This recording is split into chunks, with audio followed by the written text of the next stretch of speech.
Hello everyone, today we are going to discuss an advance ruling in the state of Uttar Pradesh. We have our applicant as Messrs. SHRIRAM Pistons and Rings Limited. So before discussing this advance ruling, let us take a certain brief about our client SHRIRAM Pistons and Rings Limited. SHRIRAM Pistons and Rings Limited has a factory in Uttar Pradesh and a manufacturing certain automobile parts and engines. For the purpose of the factory, they have employed more than 2000 people. This was the first part. The second part starts that the Factories Act obligates them to provide certain canteen services to those employees. So what Sriyam does, that they hire the services from a third party vendor and provide the same canteen services to their employees. Now what they do is that, for example, they are hiring food services at 200 rupees per person. So what they do is that they subsidize this 200 rupees per person amount to 20 rupees and charge this 20 rupees from their employee's salary. Why are they charging this? The management of a factory is in a view that this will result in lesser wastage. So these were the facts, and based on these facts they have asked certain questions in their advanced ruling. What are those questions? Let us give it a light.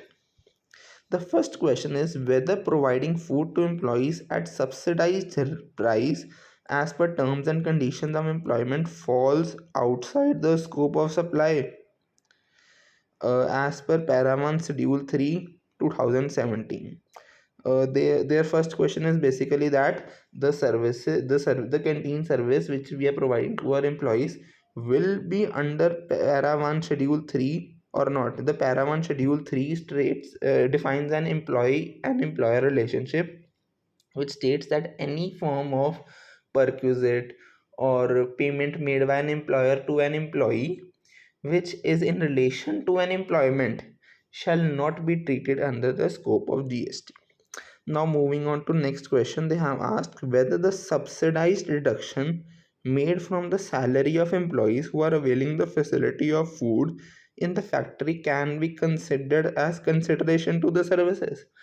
The basic the what they mean by the second question is that the amount of 20 rupees which I earlier told you, which is the subsidized rate, have they been which is the subsidized rate they have been charging from their employees, will be treated as supply under GST. This is the second question.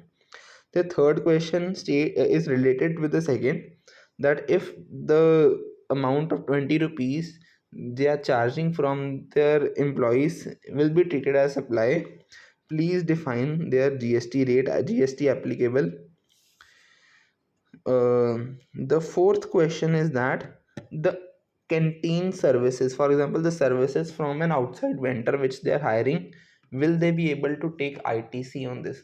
So let us conclude by what the authority has defined. The authority, after various detailed discussions with the applicant, have found out certain have agreed on certain conditions. For example, uh, for example, in para 16, the authority has clarified that the schedule 3 of CGST Act clearly states that a relationship between employer and employee will does not constitute that any supply of services by an employer to an employee which is in relation to their employment contract will not be treated as supply. And related to the ITC part, they have also clarified that the ITC on food is not blocked in case it has been mandatory by any existing law. And in the above case, the providing canteen services to the workers was mandatory by Factories Act. So the authority has given their judgment that the applicant can take ITC on the services of vendor and does not need to pay any GST on the amount which they are collecting from their employees, which is a subsidized amount, and they do not have any profit making objective from that. So these were the two basic questions which they have clarified, and you can also read the answers to these questions in para number 21.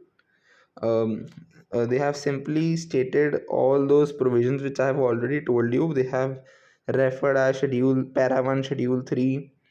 On the other hand, they have also given a quote of section 17(5)(b) of CGST Act, where the ITC on food and beverages is not blocked until it is obligated by any existing law. So thank you for this.